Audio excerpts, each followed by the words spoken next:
Hello friends, welcome to US institute. Previous class में हम लोग देखे हुए थे डायरिया के बारे में एंड उसको सेकंड नेम में हम लोग डिहाइड्रेशन के नाम से जानते हैं। नेक्स्ट आज हम उसका सिम्टम्स जो बचा हुआ था वो देखने वाले हैं। जैसे मैंने पिछले क्लास में आपको बहुत सारे सिम्टम्स के बारे में बताया हुआ था। डायरिया बेसिकली किसी भी पर्सन को अगर डायरिया हो जाता है तो डायरिया होता क्या है एंड कौन से कॉजेज होते हैं, उसके कौन से कारक होते हैं जिसके कारण हमें डायरिया का शिकार होना पड़ता है। एंड जब भी किसी पर्सन को डायरिया हो जाता है तो हमें क्या क्या सिम्टम्स देखने को मिलते हैं, उसमें से कुछ सिम्टम्स कल मैंने बताया हुआ था, आज हम देखने जा रहे हैं नेक्स्ट सिम्टम्स जो बचा हुआ था।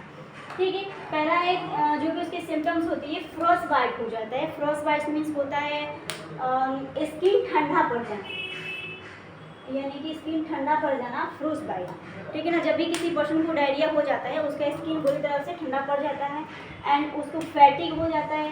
फैटिग मीन्स होता है थकावट फील होना। 1 से 2 बार अगर उसको दस्त हो जाती है, स्टूल रिलीज हो जाता है तो पेशेंट को फील होता है कि वो बहुत ज़्यादा थक गया है और फिर उसे उठने बैठने में दिक्कत हो रही है, वीकनेस फील हो रही है। उसके बाद उसको फैंटिंग यानी कि बेहोशी की हालत हो सकती है। पल्स डिक्रीज, जो पल्स की रेट है वो बहुत ही कम हो जाता है। टंग एंड माउथ ड्राई, मुंह और जीभ सूख जाता है। बीपी डिक्रीज, जो ब्लड प्रेशर है वो भी कम हो जाता है। शंकेन आईज, आई भी धंसा हुआ हो जाता है। स्किन से रिलेट, स्किन जो है, चमड़े जो है वो सिकुड़ने लगता है। वेट लॉस भी हो जाता है पर्सन का। ठीक है, तो ये सारे हमारे रहे सिम्टम्स, यानी कि जब भी किसी पर्सन को डायरिया हो जाता है तो उसके अंदर क्या क्या सिम्टम्स हमें देखने को मिलते हैं। नेक्स्ट हम देख रहे हैं डायरिया का टेस्ट। जब भी किसी पर्सन को अगर डायरिया हो जाता है तो हम उसका क्या टेस्ट करते हैं। ठीक है, बेसिकली हम लोग मेडिसिन या फिर जो भी मेडिकेशन होती है, ट्रीटमेंट हम लोग ठीक करते हैं, स्लाइनिंग वगैरह कर देते हैं। But in a rare case हमें टेस्ट करना पड़ जाता है। अगर कोई पेशेंट है, उसको बहुत लॉन्ग टाइम से डायरिया हो रहा है, वो ठीक नहीं हो रहा है, तो हम उसका टेस्ट करते हैं। टेस्ट में हम लोग स्टूल कल्चर करते हैं। स्टूल कल्चर के बारे में बताया था आपको। ये स्टूल मीन्स होता है फीसेस, आई मीन जो गांव में पैखाना के नाम से जानते हैं, जो वाटरी स्टूल रिमूव होता है उसकी कल्चर की जाती है। साथ में सीबीसी भी की जाती है, कंप्लीट ब्लड काउंट।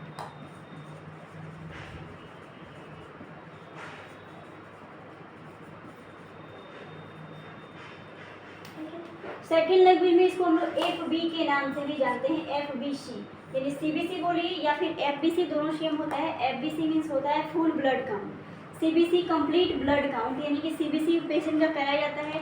उसके बाद उसके सेरम इलेक्ट्रोलाइट टेस्ट के लिए हो जाता है, यानी कि उसके बॉडी में इलेक्ट्रोलाइट से वो कम हो गया है तो कितना कम है, कौन सा इलेक्ट्रोलाइट्स कम हुआ है, सोडियम पोटेशियम वगैरह वगैरह, उसको चेक करने के लिए सेरम इलेक्ट्रोलाइट टेस्ट करते हैं। उसके बाद हम लोग आते हैं बेसिकली इसके ट्रीटमेंट पे। ट्रीटमेंट हम लोग देखते हैं, टैबलेट आती है, जैसे गाँव में या फिर कहीं भी बहुत सारे बेसिकली ट्रीटमेंट मिल जाते होंगे, मेडिसिन हो जाती है, सबको पता होता है बेसिकली मेडिसिन। चलिए यहाँ पे 2-3 मेडिसिन है जिसके बारे में हम लोग यहाँ पे देख रहे हैं। पहला है ओरिपिन डीएस, इसको दे सकते हैं हम लोग। मेट्रोजिनाडोल है, सिप्रोक्सटीएनजेड है। सिरप में अगर बेबी को देना है, किसी बेबी को देना होता है, बच्चे में देना होता है, उसके लिए हम लोग सिरप देते हैं। सिरप में एरिनामाइसिन सिरप आता है, उसको हम लोग पेशेंट का कंडीशन देखते हैं। पेशेंट का कंडीशन देखने के बाद हम जो भी मेडिसिन या फिर जो भी मेडिकेशन कर रहे हैं उसका हम लोग डोजेस देते हैं। अब पेशेंट का कंडीशन रेयर केस है, ज़्यादा है, कम है, पेशेंट को हम सामने बुलाएंगे, उसको डायग्नोसिस करेंगे, उसके बाद हम मेडिसिन देते हैं उसको।